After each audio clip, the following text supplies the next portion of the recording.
저희 집 이야기를 한번 들려드릴게요. 정말 말도 안 되는 일이 벌어졌거든요. 지금 생각해봐도 어떻게 그런 며느리와 몇 년을 같이 살았는지 모르겠어요. 제가 올해 65인데요. 30년 동안 한복점을 운영해왔어요. 어릴 때부터 어머니한테 바느질을 배워서 전통 한복 만드는 일이 제 자랑이었거든요. 매일 새벽 5시에 일어나서 차 한 잔 마시고 저녁 7시면 모든 일을 정리하는 게 제 생활이에요. 규칙적이고 단정한 삶을 살아왔죠. 우리 아들 민준이가 30이 넘도록 결혼을 안 해서 정말 걱정이 많았어요. 제 친구들은 다 손자 손녀 보고 있는데 저만 혼자 그런 소리 못하고 있으니까 얼마나 답답했는지 몰라요. 민준아, 언제 장가 갈 거야? 엄마가 살아있을 때 며느리 얼굴 좀 보고 싶다 하면 엄마, 아직 만날 사람이 없어요. 하더라고요. 주변에서 선볼 사람을 소개해줘도 별로예요. 스타일이 아니에요. 하면서 다 거절하더라고요. 키가 작다. 얼굴이 마음에 안 든다. 직업이 별로다. 성격이 안 맞는다. 온갖 핑계를 다 대면서요. 저는 네가 그렇게 까다로우니까 30이 넘도록 혼자 있는 거야. 사람은 외모가 다가 아니라고 했는데 들은 척도 안 하더라고요. 동네 사람들이 순덕 씨 아들은 언제 결혼해? 이제 나이도 많이 먹었는데 하면 정말 창피해서 어쩔 줄 몰랐어요. 요즘 젊은이들이 다 늦게 결혼해요 하면서 둘러대긴 했지만 속으로는 정말 조급했거든요. 그런데 어느 날 갑자기 민준이가 엄마, 좋은 사람 만났어요. 결혼하고 싶어요 하는 거예요. 얼마나 기뻤는지 몰라요. 그동안 쌓였던 스트레스가 한 번에 다 풀리는 기분이었어요. 어디서 만났니? 어떤 애니? 나이는? 직업은? 언제 데려와서 보여줄 거야? 하면서 연신 물어봤죠. 아들이 친구 소개로 만났는데 정말 좋은 사람이에요. 다음 주말에 집에 데려올게요. 하더라고요. 그 일주일 동안 얼마나 설렜는지 몰라요. 집 청소도 다시 하고, 음식도 뭘 해줄까 고민하고, 옷도 새로 샀어요. 드디어 그 주말에 며느리를 처음 봤는데 첫인상이 참 좋았어요. 키도 적당하고 얼굴도 예쁘고 특히 예의가 바른 게 마음에 들었어요. 현관에서부터 어머님, 안녕하세요. 민준이 여자친구 지선이라고 해요 하면서 정중하게 인사하더라고요. 손에는 고급 과일 선물까지 들고 와서요. 어머님, 민준이한테 어머니께서 한복 만드시는 일을 한다고 들었어요. 정말 존경스러워요. 요즘 젊은 사람들은 전통을 잘 모르는데 어머님께서 그런 소중한 일을 하신다니 너무 멋있어요 하더라고요. 말하는 것도 차분하고 똑똑해 보였어요. 저는 그 말을 듣고 기분이 정말 좋아졌어요. 요즘 젊은 사람들은 한복을 촌스럽다고 생각하는데 이 아이는 달랐거든요. 지선이 말이 맞네. 전통을 지키는 게 쉬운 일은 아니지만 누군가는 해야 하는 일이라고 생각해 했더니 정말 소중한 일이에요. 저도 한복 한번 입어보고 싶었거든요. 하더라고요. 밥 먹을 때도 어머님 음식 솜씨가 정말 좋으시네요. 집에서 만든 음식이 이렇게 맛있을 줄 몰랐어요. 제 어머니도 요리를 잘하시는데 어머님 요리는 또 다른 맛이네요 하면서 정말 맛있게 먹더라고요. 설거지도 도와주겠다고 하고 어머님 편히 앉아 계세요. 제가 할게요 하더라고요. 괜찮다. 손님이 어떻게 설거지를 하니 했더니 저 이제 가족이 될 사람인데 뭐가 손님이에요. 당연히 도와드려야죠 하더라고요. 그 말을 듣는 순간 아, 이 아이는 진짜 마음씨가 착하구나 싶었어요. 민준이랑 지선이가 얘기하는 모습을 보니까 서로 정말 좋아하는 게 눈에 보이더라고요. 서로를 배려하고 대화도 잘 통하고 웃음소리도 자주 들리고요. 어머니, 지선이 어때요? 아들이 물으니까 참 좋은 애구나. 예쁘고 착하고 했죠. 그날 저녁에 아들이랑 둘이 있을 때 민준아, 정말 좋은 애 만났구나. 예쁘고 똑똑하고 예의도 바르고 무엇보다 마음씨가 착한 것 같아 했더니 아들이 그죠. 저도 이런 사람 만날 줄 몰랐어요. 정말 운이 좋았어요. 하더라고요. 그럼 빨리 결혼해라. 엄마가 살아있을 때 손자 얼굴도 보고 싶고 좋은 며느리 놓치면 안 되잖아 했더니 네, 빨리 준비할게요 하더라고요. 그때만 해도 정말 행복했어요. 드디어 우리 민준이도 좋은 사람 만나서 가정을 꾸리겠구나 싶어서요. 몇 번 더 만나봤는데 정말 흠잡을 데가 없더라고요. 홍보회사에서 일한다고 하는데 일도 열심히 하고 아들한테도 잘하고요.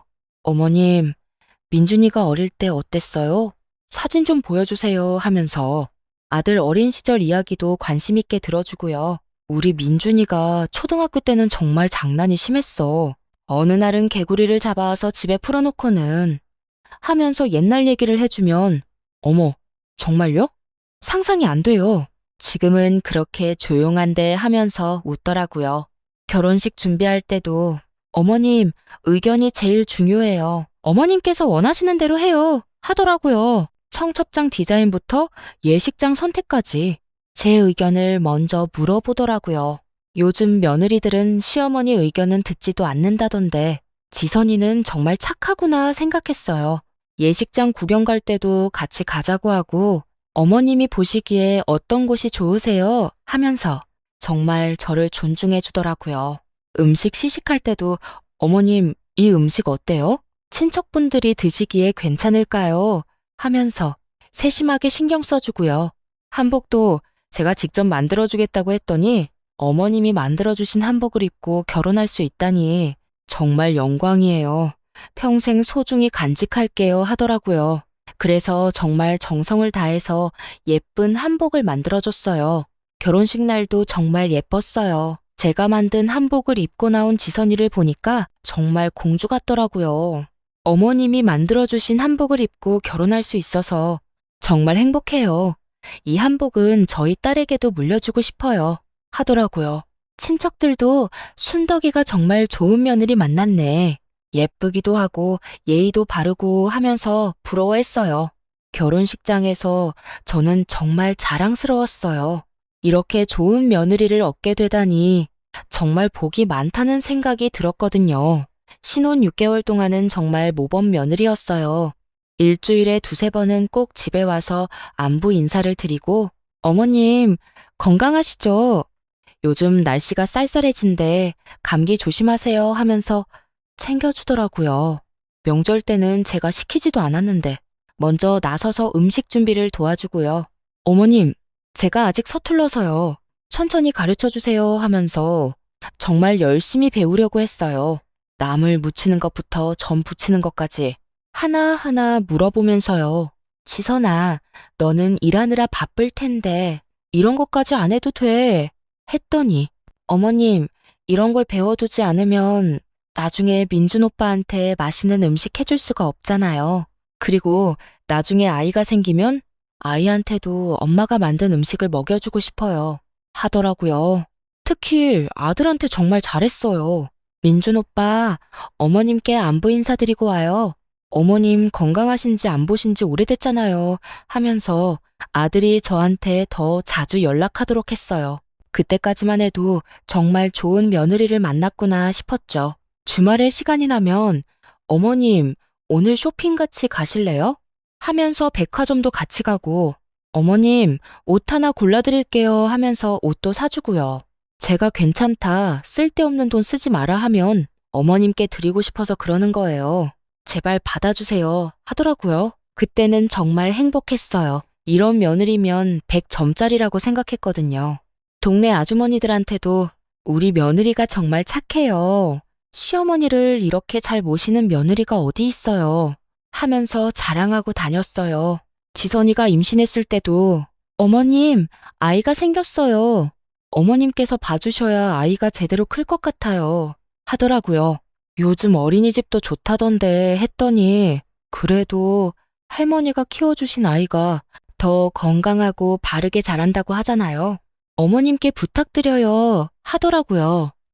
임신 중에도 어머님, 요즘 입덧이 좀 있지만 괜찮아요. 어머님께 걱정 끼쳐드리기 싫어서요 하면서 힘든 내색을 안 하려고 하더라고요. 제가 몸조리 잘해야 한다. 내가 영양가 있는 음식 해다 줄게 하면 어머님이 해주시는 음식이 제일 맛있어요. 하더라고요. 손녀 지우가 태어났을 때는 정말 기뻤어요. 예쁜 딸을 낳아줘서 고맙기도 하고, 드디어 제가 할머니가 됐다는 게 실감이 났거든요. 지선아, 고생했다. 우리 지우 정말 예쁘게 생겼네. 했더니 어머님 덕분이에요. 어머님이 챙겨주셔서 건강하게 낳을 수 있었어요. 하더라고요. 산후조리 할 때도 제가 매일 미역국 끓여다 주고 반찬도 해다 주고 했는데 어머님 정말 감사해요. 어머님이 아니었으면 어떻게 했을까요? 하더라고요.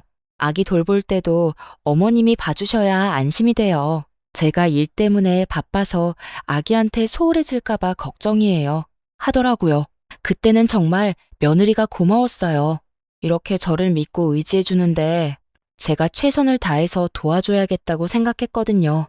지우가 태어나고 처음 몇 달은 거의 제가 키웠다고 해도 과언이 아니에요. 밤에 지우가 울면 어머님, 죄송해요. 제가 할게요. 하면서도 결국은 제가 달래주고 분유도 타주고 기저귀도 갈아주고요. 지선이는 어머님 너무 수고스러우실 텐데 하면서도 제가 다 하도록 내버려 두더라고요.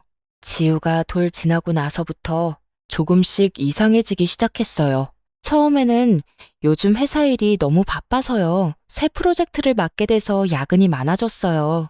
하더니 점점 집에 오는 횟수가 줄어들더라고요. 예전에는 일주일에 두세 번은 꼭 왔는데 한 번, 나중에는 2주일에 한 번, 그러다가 한 달에 한 번 올까 말까 하더라고요. 전화해도 지금 회의 중이에요. 고객사 미팅이 있어서요. 프레젠테이션 준비하느라 바빠요 하면서 바쁘다는 말만 하고요. 아들한테 민준아, 지선이가 요즘 너무 바쁜 것 같은데 몸 안 상하니? 물어봤더니 어머니, 요즘 회사에서 인정받으려면 열심히 해야 해요. 지선이도 승진하려고 노력하고 있어요.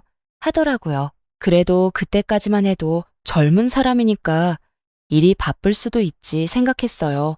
요즘 회사 다니는 게 쉬운 일이 아니잖아요. 특히 여자가 출산하고 나서 직장 생활하는 건 정말 힘든 일이니까 이해하려고 했어요. 그런데 동네에서 이상한 소문들이 들리기 시작했어요. 김 아주머니가 순덕 씨 며느리가 요즘 밤늦게 강남 쪽에서 놀고 다닌다던데 하시는 거예요.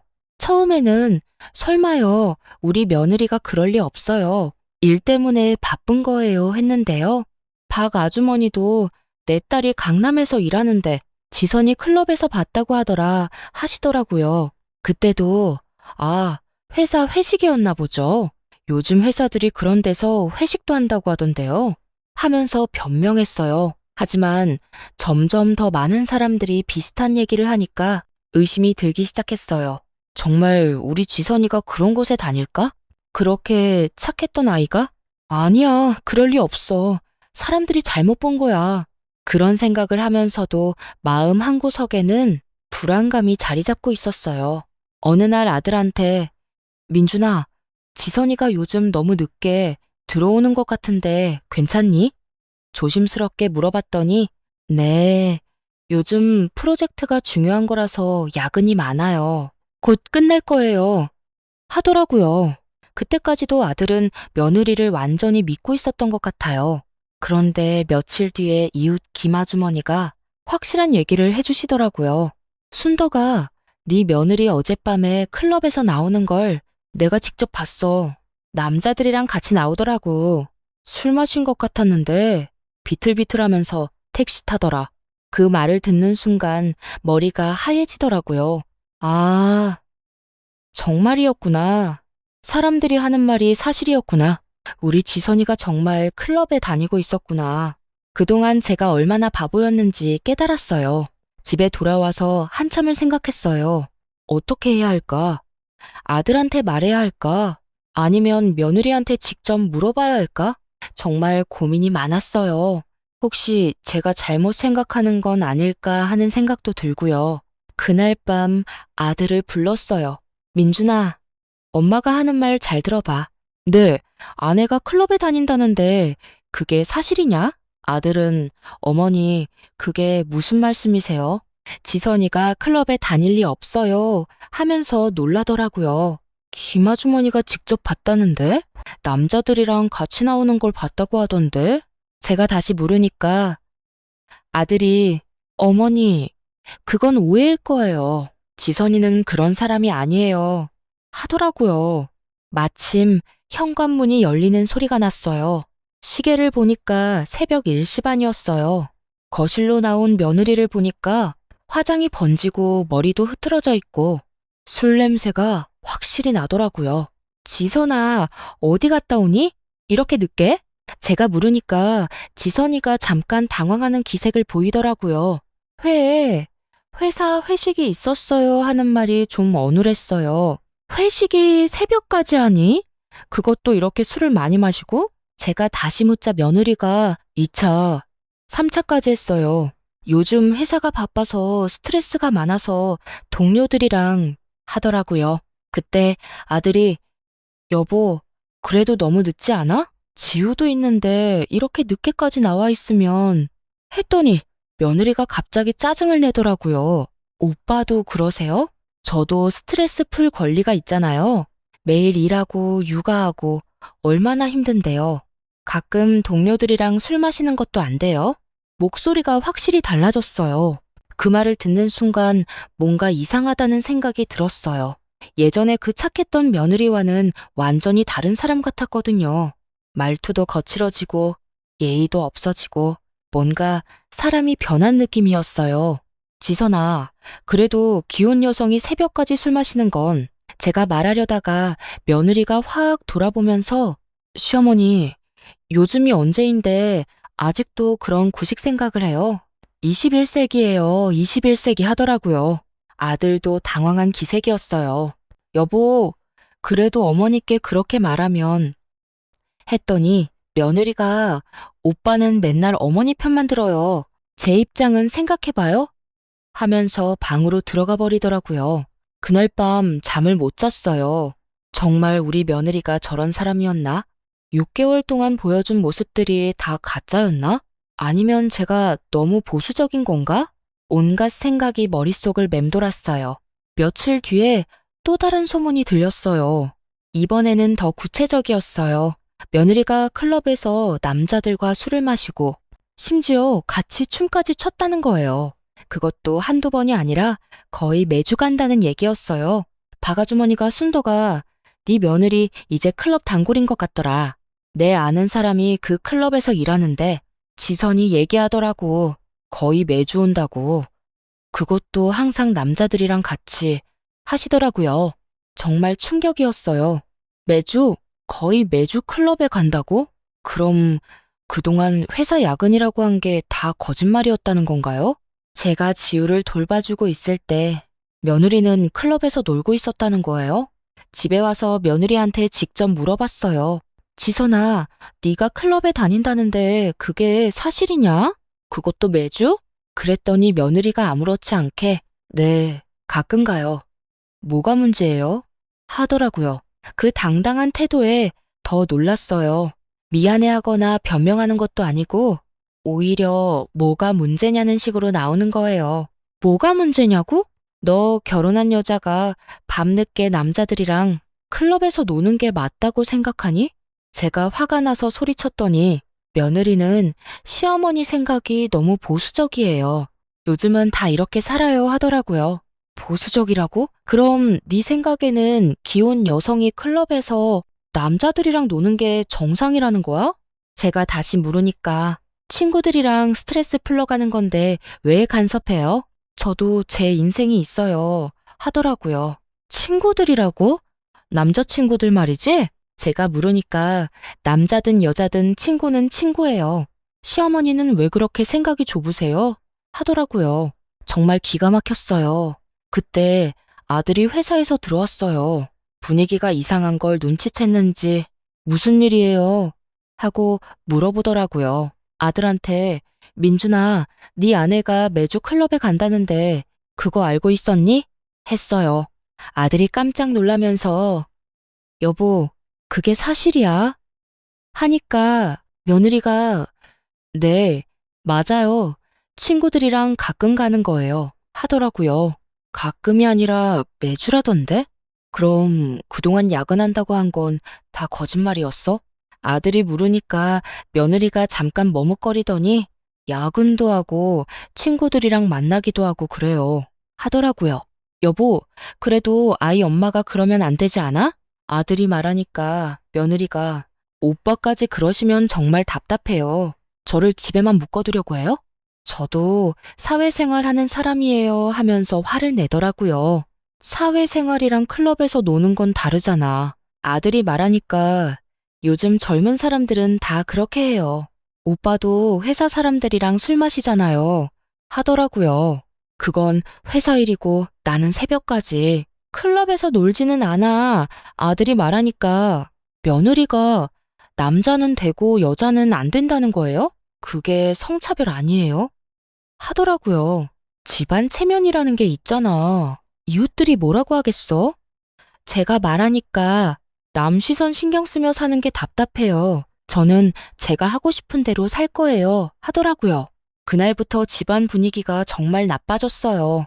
며느리는 여전히 클럽을 다니고, 저는 그걸 말리고, 아들은 중간에서 어쩔 줄 몰라 하고요. 며느리와 마주치면 서로 인사도 제대로 안 하고, 말도 최소한으로만 하고요. 지우도 그 분위기를 느꼈는지 자꾸 저한테만 와서 할머니, 엄마가 왜 화나 있어요? 하고 물어보더라고요.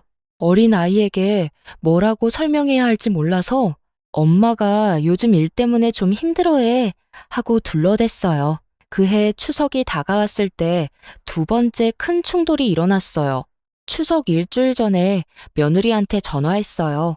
지선아, 올해는 우리 집에서 추석을 보내니까 같이 음식 준비하자. 언제 시간 되니 했거든요. 며느리가 어머님, 요즘 누가 직접 해요? 배달시키면 되잖아요. 하는 거예요.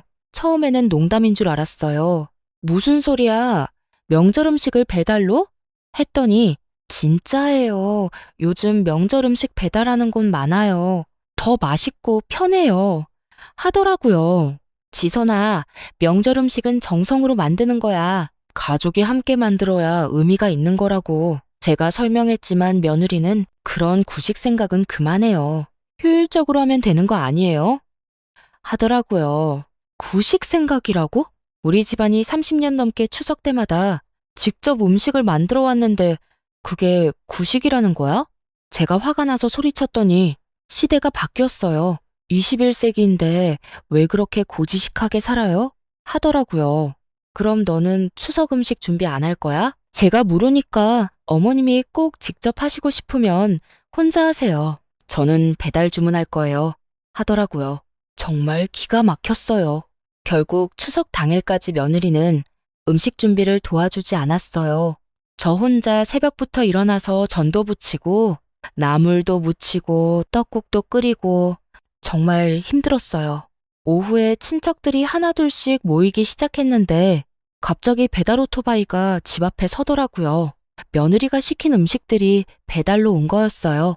떡국, 잡채, 동그랑땡 전, 심지어 과일까지 다 주문한 거였어요.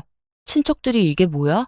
차례상을 배달 음식으로? 하면서 웅성거리는데 며느리는 음식은 음식이잖아요. 누가 만들었든 맛있으면 되는 거 아니에요? 하더라고요.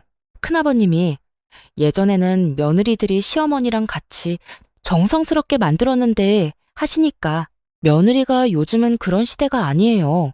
효율성이 중요하죠. 하더라고요. 저는 얼굴이 화끈거렸어요. 30년 넘게 명절 때마다 정성스럽게 음식을 만들어 온 제가 바보가 된 기분이었어요. 그동안 새벽부터 일어나서 손이 아프도록 일해온 게 다 무의미하게 느껴졌어요. 우리 집안에서 이런 일이 하면서 소리쳤더니 며느리가 시어머니는 왜 그렇게 화를 내세요? 시간 절약하고 효율적인데요. 하더라고요. 효율적이라고? 명절은 가족이 모여서 함께 만들고 함께 나누는 게 의미인데 그걸 모르니? 제가 다시 소리쳤지만 며느리는 21세기인데 아직도 그런 생각을 하세요? 시대에 뒤떨어져요. 하더라고요. 친척들 앞에서 이런 일이 벌어지니까 정말 창피했어요. 정성이라는 게 있는 거야. 음식에는 만드는 사람의 마음이 들어가는 거라고. 제가 다시 소리쳤지만 며느리는 그런 건 다 미신이에요. 음식은 맛있으면 그만인 거예요. 하더라고요. 그날 친척들이 다 가고 나서 아들한테 민준아, 이게 정상이냐? 명절 음식을 배달로 시키는 며느리를 봤니? 했더니 아들도 어머니 말씀이 맞아요. 좀 심하긴 해요. 하더라고요. 심한 게 아니라 정말 이상한 거야. 이런 며느리가 어디 있어? 시어머니랑 함께 음식도 안 만들고 배달로 시켜놓고는 효율적이라고? 제가 말하니까 아들도 지선이한테 말해볼게요. 하더라고요. 세 번째 충돌은 육아 문제 때문이었어요. 며느리가 지우를 자꾸 다른 집에 맡기더라고요. 친구 집, 앞집, 아랫집. 돌아가면서 아이를 맡기고는 자기만의 시간을 갖는 거예요. 지선아, 아이는 엄마가 키워야 하는 거 아니야? 제가 물으니까 아이도 사회성 길러야 해요. 다양한 환경에 노출시키는 게 교육이에요. 하더라고요. 사회성이라고? 5살짜리가 무슨 사회성? 이 나이에는 엄마랑 함께 있는 게 제일 중요한 거야. 제가 말하니까 할머니는 구시대 사고방식이에요. 요즘 엄마들은 다 이렇게 해요 하더라고요. 어느 날 지우가 저한테 와서 할머니, 엄마가 어디 갔어요? 하더라고요. 엄마, 어디 갔다고 했니? 물으니까 언니 집에 가라고 했어요. 엄마는 중요한 일이 있다고요. 하더라고요. 언니 집에서 뭐 했어? 물으니까 텔레비전 봤어요. 그런데 언니가 자꾸 조용히 하라고 해서 재미없었어요. 하더라고요. 5살짜리 아이가 그런 말을 하니까 얼마나 안쓰러웠는지 몰라요. 지우야, 할머니가 맛있는 거 해줄까? 했더니 아이가 할머니, 나 여기 있을래요. 엄마, 집은 싫어요. 엄마는 맨날 어디 가요? 하더라고요. 아이가 엄마보다 할머니를 더 찾으니까 마음이 아팠어요. 이건 정상이 아니었거든요. 엄마가 아이를 제대로 돌보지 않으니까 아이가 혼란스러워하는 거였어요. 며느리한테 아이 엄마로서 책임감이라는 게 있는 거 아냐? 맨날 다른 집에 맡기고 너는 뭐 하니? 했더니 저도 제 시간이 필요해요. 24시간 아이만 볼 수는 없잖아요. 하더라고요. 그럼 아이를 왜 낳았어? 아이를 낳으면 책임져야 하는 거 아니야? 제가 소리치니까 요즘 엄마들은 다 이렇게 해요. 아이만 보고 사는 시대는 지났어요. 하더라고요. 매일같이 다른 집에 맡겨지는 지우가 점점 저한테 더 애착을 보이더라고요. 아침에 일어나면 할머니하고 제일 먼저 찾고 밤에 잘 때도 할머니랑 잘래요 하고요. 네 번째 충돌은 정말 심각했어요. 어느 날 밤 11시쯤에 경찰서에서 전화가 왔어요. 김지선 씨 어머님이세요? 지선 씨가 아이와 함께 술집에 있다가 신고당했습니다. 와주셔야겠어요. 하는 거예요. 깜짝 놀라서 아들이랑 같이 경찰서로 달려갔어요. 경찰서에 가보니까 며느리가 지우를 데리고 앉아 있더라고요. 지우는 울고 있고 며느리는 술 냄새를 풀풀 풍기면서 별일 아니에요. 그냥 잠깐 들른 건데요. 하더라고요. 경찰관이 설명해 주기를 어떤 시민이 술집에 아이가 있는 걸 보고 아동학대 의심 신고를 했다는 거예요. 야, 너 정신이 있는 거야, 없는 거야? 5살 아이를 술집에? 제가 소리쳤는데도 며느리는 회사 사람들과 급한 미팅이 있었는데 애 맡길 데가 없어서요 하더라고요. 급한 미팅을 술집에서 해? 그것도 밤 11시에? 제가 다시 소리쳤더니 어쩔 수 없는 상황이었다고요 하더라고요. 경찰관이 아이를 술집에 데려가시면 안 되죠. 아동학대로 신고될 수도 있습니다. 앞으로 조심하세요 하니까 그제야 며느리가 죄송해요. 앞으로 조심할게요 하더라고요. 집에 와서 지우를 재우고 아들한테 민준아, 이게 정상이야? 아이를 술집에 데려가는 엄마를 봤어? 했더니 아들도 정말 너무했어요. 지선아, 이건 아니잖아 하더라고요. 그런데 며느리는 다들 저만 나쁜 사람 만들어요. 어쩔 수 없는 상황이었다고요. 저도 일하는 사람이에요 하면서 오히려 화를 내더라고요. 일하는 사람이라고 해서 아이를 술집에 데려가도 된다는 거야? 그럼 어린이집이나 베이비시터가 왜 있는 줄 알아? 제가 소리쳤더니 그런 것도 돈이에요. 맨날 돈도 나는데 어떻게 써요? 하더라고요. 그때부터 정말 참을 수가 없더라고요. 이 며느리는 정말 정상이 아니었어요. 결혼한 여자가 매주 클럽에 가고 명절 음식은 배달로 시키고 아이는 아무데나 맡기고 심지어 술집에까지 데려가고 이게 정상이에요? 그리고 마지막 5번째 충돌이 일어났어요. 그것도 정말 충격적인 방식으로요. 어느 날 아들 집에 반찬을 갖다 주려고 갔는데 현관문 비밀번호를 알고 있으니까 그냥 조용히 들어갔어요. 부엌에 반찬들을 정리해 놓고 있는데 안방에서 며느리가 전화 통화를 하고 있더라고요. 처음에는 그냥 지나가려고 했는데 며느리가 하는 말을 듣고 정말 놀랐어요. 아, 진짜 그 할망구 때문에 미치겠어. 맨날 잔소리에 간섭에. 꼴도 보기 싫다니까. 저는 그 자리에서 얼음이 되었어요. 할망구라니? 나를 할망구라고? 며느리가 계속 말하더라고요. 구식이라 대화도 안 통하고 진짜 빨리 죽었으면 좋겠어. 아들놈도 마마보이라 답답하고 진짜 언제까지 저 늙은이 눈치 보고 살아야 해? 나도 내 인생이 있는데 그 순간 제 머릿속이 하얘졌어요. 빨리 죽었으면 좋겠다고? 저 늙은이 눈치 본다고? 제가 뭘 잘못했다고 그런 소리를 듣어야 해요?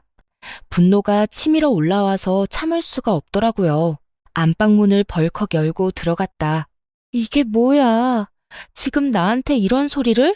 며느리는 깜짝 놀라서 전화를 끊었다. 그 얼굴에는 당황함과 함께 뻔뻔스러운 표정이 스쳐 지나갔다. 예상 밖의 상황이었지만 금세 자신을 추스르는 모습이었다. 그게 아니라 변명하려는 며느리를 보며 분노가 폭발했다. 내가 뭘 잘못했다고 죽으라는 소리를 듣어야 해? 내가 언제 네 인생을 방해했다고 그런 소리를 하니? 며느리의 얼굴이 순간 경직되더니 이내 반항적인 표정으로 바뀌었다. 어차피 들었으면 할 말 다 할게요. 목소리가 날카로워졌다. 정말 간섭하지 말고 우리끼리 살게 해줘요. 매일매일 잔소리하고 참견하고 정말 답답해서 못 살겠어요. 참견이라고? 내가 언제 참견했어? 손자 돌봐주고 반찬 갖다 주는 게 참견이야? 내 목소리도 점점 커졌다. 그런 것도 참견이에요. 저희가 부탁한 적 있어요? 제가 반찬 해달라고 했어요? 아이 봐달라고 했어요? 며느리가 소리쳤다. 그 순간이었다. 참았던 모든 감정이 터져나왔다. 6개월 동안 보여준 착한 모습이 다 가짜였다는 현실. 클럽에서 남자들과 어울리고 다니는 며느리, 명절 음식을 배달로 시키는 몰상식함, 아이를 아무데나 맡기고 심지어 술집까지 데려가는 무책임함, 그리고 지금 저를 할망구라고 부르며 죽었으면 좋겠다고 하는 악독함까지. 손이 저절로 움직였다. 며느리의 머리채를 움켜잡았다. 인연이 감히 누구한테? 나요. 폭행이에요. 놓으라고요. 며느리도 맞서 싸웠다. 두 사람은 안방에서 뒤엉켜 싸웠다. 머리카락이 뽑히고 손톱 자국이 생기고 비명소리가 집안을 울렸다. 화장대 위에 물건들이 바닥에 떨어지고 커튼이 찢어지고 완전히 아수라장이 되었다. 할망구가 뭐 어때서? 죽었으면 좋겠다고 했으면 어때서? 며느리가 소리쳤다. 인연이 정말. 더 세게 머리채를 잡았다. 그때 현관문이 열리면서 급한 발걸음 소리가 들렸다. 어머니, 지선아, 뭐 하는 거야? 아들의 목소리였다. 아들이 안방으로 뛰어와서 두 사람을 떼어놓으며 소리쳤다. 그만해요. 둘 다 그만하라고요. 하지만 이미 돌이킬 수 없는 선을 넘어버렸다. 며느리의 진짜 모습을 완전히 보게 된 순간이었다. 그날 밤 저는 잠을 한숨도 못 잤어요. 머릿속이 너무 복잡했거든요. 그동안 6개월 동안 보여준 착한 며느리 모습이 다 연기였다는 게 믿어지지 않았어요. 어떻게 사람이 그렇게 완벽하게 가면을 쓸 수 있을까요? 다음 날 아침 아들한테 민준아, 이제 결심했다. 이혼해라 단호하게 말했어요. 아들이 어머니, 그래도 지선이가 하려고 했지만 안 돼. 저런 사람과는 한 집에 살 수 없어 했어요. 어머니, 어제 잃은 지선이도 너무 흥분해서 그랬을 거예요. 사람이 화가 나면 못할 말도 하게 되잖아요. 아들이 며느리를 감싸더라고요. 못할 말? 시어머니한테 할망구라고 하고 죽었으면 좋겠다고 하는 게 못할 말 정도야? 그리고 그동안 클럽 다니고 아이 방치하고 명절 음식 배달로 시키고 이런 게 다 흥분해서 한 거야? 제가 소리쳤어요. 아들도 할 말이 없어졌어요. 그동안은 며느리 편을 들어줬지만 어제 일은 정말 너무했거든요. 특히 저를 할망구라고 부르고 죽었으면 좋겠다고 한 것까지 들었으니까 변명할 여지가 없었죠. 며칠 후 며느리가 와서 사과한다고 하더라고요. 어머님, 그날은 제가 너무 화가 나서 못할 말을 했어요. 정말 죄송해요 하면서 무릎까지 꿇더라고요. 하지만 저는 마음이 돌아서지 않았어요. 지선아, 화가 난다고 해서 시어머니한테 그런 말을 할 수 있는 거니? 그리고 그게 처음이야? 그동안 친구들한테는 뭐라고 말하고 다녔을까? 했어요. 정말 처음이에요. 그날 회사에서도 스트레스를 많이 받고 어머님께서 갑자기 들어오셔서 깜짝 놀라고 변명이지만 정말 그런 마음은 아니었어요. 며느리가 울면서 말하더라고요. 그럼 클럽 다니는 것도 스트레스 때문이고 명절 음식 배달로 시키는 것도 스트레스 때문이고 아이를 술집에 데려간 것도 스트레스 때문이야? 제가 물으니까 며느리가 대답을 못 하더라고요. 며느리의 진짜 모습을 본 아들도 많이 실망했나 봐요. 며칠 고민하더니 결국 며느리한테 미안하다. 우리 이제 끝이야 라고 말하더라고요. 그때 며느리가 뭐라고 했는지 아세요? 좋아. 답답한 집안 벗어날 수 있어서 오히려 다행이야. 진짜 숨 막히게 살았네. 하더라고요. 마지막까지 뻔뻔하더라고요. 이혼 절차는 생각보다 빨리 끝났어요. 며느리가 양육권도 포기하고 재산 분할도 요구하지 않았거든요. 아마 빨리 자유로워지고 싶었던 것 같아요. 지우는 할머니가 키우는 게 낫겠어요. 저는 일에 집중하고 싶어요. 하더라고요. 이혼하고 나서 며느리는 정말 자유분방하게 살았어요. 매일 클럽에 가고 술 마시고 남자들과 어울리고 완전히 해방된 것처럼 행동했어요. 가끔 지우를 보러 온다고는 했지만 실제로는 거의 오지 않았어요. 그런데 이혼하고 석 달 뒤에 정말 놀라운 소식을 들었어요. 며느리가 강남 어느 술집에서 다른 손님과 시비가 붙어서 술병으로 사람을 때렸다는 거예요. 피해자가 머리에 싯바늘을 꿰매는 중상을 입었다고 하더라고요. 동네 아주머니가 순더가 니 전 며느리 큰일 났다더라. 술병으로 사람 머리를 때려서 경찰서에 끌려갔다던데? 하시더라고요. 처음에는 믿을 수가 없었어요. 재판에서 며느리는 상해죄로 1년 6개월 실형을 선고받고 교도소에 들어갔어요. 뉴스에도 나왔어요. 20대 여성, 술집서 폭행으로 실형. 이런 제목으로요. 제가 아는 며느리가 맞나 싶어서 기사를 자세히 읽어봤는데 이름도 나이도 다 맞더라고요. 그 뉴스를 보면서 정말 섬뜩했어요. 만약에 계속 같이 살았다면 우리 가족이 어떻게 됐을까 싶어서요. 저도 언젠가는 그 술병에 맞았을지도 모른다는 생각이 들었거든요. 정말 무서운 사람이었어요. 아이도 있는데 엄마가 교도소에 들어가다니 정말 상상도 못했어요. 지우한테 뭐라고 설명해야 할지도 모르겠더라고요. 다행히 아이는 아직 어려서 잘 모르는 것 같았지만 나중에 커서 알게 되면 얼마나 충격받을까요? 지금은 아들이랑 지우랑 셋이서 평화롭게 살고 있어요. 정말 조용하고 평온해요. 그동안 며느리 때문에 얼마나 스트레스를 받았는지 이제서야 깨달았어요. 집안 분위기도 좋아지고 아들도 웃음이 늘었어요. 지우가 할머니, 이제 우리끼리만 살아도 행복해요. 라고 말할 때마다 정말 다행이라는 생각이 들어요. 아이도 예전보다 훨씬 밝아졌어요. 엄마가 맨날 다른 집에 맡기고 클럽에 가고 그러니까 아이도 불안했던 것 같아요. 아들도 어머니, 진작 어머니 말씀 들었어야 했어요. 제가 판단을 잘못했네요. 하더라고요. 이제는 일찍 퇴근해서 아이와 시간을 보내고 저녁에는 셋이서 함께 밥을 먹어요. 정말 가족다운 시간을 보내고 있어요. 주말에는 셋이서 공원에 산책도 가고 놀이터에서 놀기도 하고요. 지우가 아빠, 할머니 사랑해요 하면서 안길 때면 정말 행복해요. 이런 소박한 일상이 얼마나 소중한지 이제야 알겠어요. 한복점 일도 예전보다 재미있어져요.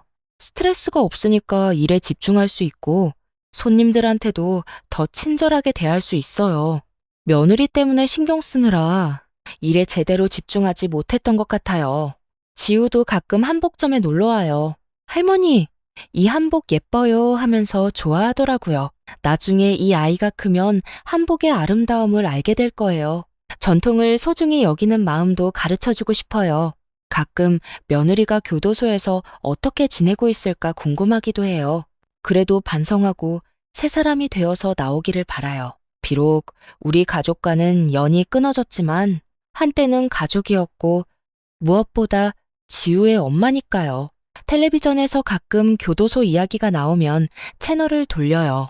더 이상 그 사람에 대해서는 생각하고 싶지 않거든요. 우리 가족이 평화롭게 사는 게 가장 중요하니까요. 지우가 학교에 들어가면 더 바빠질 것 같아요. 숙제도 봐주고 준비물도 챙겨주고 그래도 기대돼요. 이 아이가 건강하고 바르게 자라는 모습을 보는 게 제일 큰 기쁨이거든요. 아들도 요즘 적극적으로 육아에 참여하고 있어요. 어머니 혼자 힘드실 텐데 제가 더 도와드릴게요. 하면서 지우 목욕시키기, 책 읽어주기, 놀아주기 등등. 정말 열심히 해요. 이제야 진짜 아빠다운 모습을 보여주고 있어요. 지우도 아빠를 많이 따라요. 아빠, 오늘 일찍 와요. 하면서 아빠가 퇴근하기를 기다리고 아빠가 들어오면 아빠 하면서 달려가서 안기고요. 그런 모습을 볼 때마다 정말 흐뭇해요. 동네 사람들도 순덕 씨 집이 이제 평화로워졌네 하면서 부러워해요. 며느리가 그렇게 문제가 많았는지 몰랐네. 그래도 잘 정리됐구나 하시더라고요. 처음 며느리와 갈등이 시작됐을 때를 생각해보면 저도 좀 더 지혜롭게 대처할 수 있었을 것 같기도 해요. 하지만 아무리 그래도 기본적인 예의와 도리는 지켜야 하는 거 아닌가요? 시어머니를 할망구라고 부르고 죽었으면 좋겠다고 하는 게 요즘 젊은이들의 문화라면 저는 정말 이해할 수 없어요. 특히 아이 교육 문제는 정말 심각했어요. 5살짜리를 맨날 다른 집에 맡기고 심지어 술집까지 데려가고 그런 환경에서 아이가 제대로 클 수 있을까요? 다행히 지금은 저희가 제대로 키우고 있어서 아이가 많이 안정되었어요. 요즘 젊은 엄마들을 보면 참 대단하다 싶어요. 일도 하면서 육아도 하고 시부모님도 잘 모시고 정말 존경스러워요. 그런 분들과 비교하면 우리 며느리는 정말 특이한 경우였던 것 같아요. 며느리 문제로 고생하시는 분들한테 하고 싶은 말이 있어요. 너무 참지 마세요. 저도 처음에는 시간이 지나면 나아지겠지. 젊으니까 철이 없을 거야 하면서 참았는데 오히려 상황이 더 나빠졌어요. 확실한 선을 긋는 것도 필요해요. 물론 모든 며느리가 우리 지선이 같은 건 아니에요. 좋은 며느리들도 많아요. 하지만 정말 문제가 있는 경우에는 빨리 대처하는 게 가족 모두를 위해 좋은 것 같아요. 지금 돌이켜보면 그 힘들었던 시간들이 모두 의미가 있었던 것 같아요. 덕분에 정말 소중한 것이 무엇인지 알게 되었거든요. 가족의 평화, 아이의 웃음, 조용한 일상, 이런 것들이 얼마나 귀한지 깨달았어요. 앞으로는 지우가 좋은 환경에서 자라서 바른 사람이 되었으면 좋겠어요. 그리고 나중에 좋은 사람 만나서 행복한 결혼도 했으면 하고요. 그때는 제가 지혜로운 시할머니가 되어야겠어요. 며느리와의 경험을 바탕으로 더 현명하게 행동할 수 있을 거예요. 지우가 할머니, 나중에 커서 결혼하면 할머니 같은 사람이랑 살고 싶어요 하더라고요. 그 말을 듣는 순간 정말 기뻤어요. 이 아이만큼은 제대로 키워서 좋은 사람으로 만들고 싶어요. 이제 우리 집은 정말 평화로워요. 아침에 일어나면 지우가 할머니, 안녕히 주무셨어요? 하고 인사하고 아들은 어머니, 오늘 일찍 들어올게요. 하고 출근해요. 저녁에는 셋이서 둘러앉아 하루 있었던 일을 이야기하고요. 가끔 그때 일을 생각하면 아직도 화가 나기도 해요. 하지만 이제는 그런 감정에 너무 오래 머무르지 않으려고 해요. 우리 가족이 행복하게 사는 게 가장 중요하니까요. 며느리가 교도소에서 나와서 다시 찾아올까봐 걱정하기도 해요. 하지만 설령 그런다고 해도 절대로 받아들이지 않을 거예요. 한 번 깨진 신뢰는 다시 회복하기 어렵거든요. 지우한테는 엄마에 대해서 최대한 나쁘게 말하지 않으려고 해요. 아무래도 친엄마인데 나중에 아이 마음에 상처가 될까 봐요. 엄마는 멀리 일하러 가셨어 하고만 말해요. 아들도 이제는 정말 의젓해졌어요. 회사에서 일찍 끝나는 날에는 장을 봐와서 저녁 준비를 도와주기도 하고 주말에는 지우 데리고 나가서 놀아주기도 하고요. 어머니, 그동안 고생 많으셨어요. 앞으로는 제가 더 잘할게요 하더라고요. 한복점도 요즘 일이 좀 늘었어요. 젊은 사람들이 한복에 관심이 많아져서 주문이 들어오더라고요. 할머니가 만든 한복이 정말 예뻐요 하면서 좋아해줘서 보람이 있어요. 지우도 제 일을 자랑스러워해요. 친구들한테 우리 할머니는 한복 만드는 사람이야. 정말 잘 만들어 하고 자랑한다더라고요. 그런 말을 들으면 정말 기뻐요. 요즘은 지우와 함께하는 시간이 정말 소중해요. 아이가 유치원에서 돌아오면 할머니, 오늘 뭐 했어요? 하고 물어보고 저도 할머니는 한복 만들었어. 우리 지우는 뭐 했니? 하면서 이야기를 나눠요. 저녁에는 함께 책을 읽어주는 시간도 있어요. 지우가 할머니 이 책 읽어주세요 하면서 가져오는 동화책을 읽어주면서 정말 행복해요. 이런 소소한 일상이 얼마나 소중한지 몰랐었거든요. 아들도 퇴근 후에는 지우와 함께 시간을 많이 보내요. 지우야, 오늘 유치원에서 뭐 했지? 하면서 아이 얘기를 잘 들어주고 주말에는 놀이터나 공원에 데리고 가기도 하고요. 셋이서 함께 보내는 저녁 시간이 정말 좋아요. 지우가 유치원에서 있었던 재미있는 일들을 얘기하고 아들이 회사에서 있었던 일을 말하고 저도 한복점에서 만난 손님들 이야기를 해주고요. 이런 평범한 일상이 얼마나 행복한 건지 이제야 알겠어요. 며느리와 갈등이 있을 때는 매일매일이 전쟁 같았거든요. 언제 또 무슨 일이 터질까봐 항상 불안했고요. 지금은 정말 마음이 편해요. 아침에 눈 뜨는 것부터 밤에 잠드는 것까지 모든 게 평화로워요. 이런 게 진짜 가족의 모습이구나 싶어요. 앞으로도 이 평화가 계속 이어지길 바래요. 지우가 건강하게 자라고 아들이 행복하게 살고 저도 건강하게 살면서 손녀 키우는 재미를 느끼고 싶어요. 지금까지 저희 가족 이야기를 들어주셔서 감사해요. 힘들었던 시간도 있었지만 결국은 모든 게 잘 풀렸어요. 가족의 소중함을 다시 한번 깨달을 수 있었고 지금은 정말 행복하게 살고 있어요. 앞으로도 이 행복이 계속되길 바랄 뿐이에요.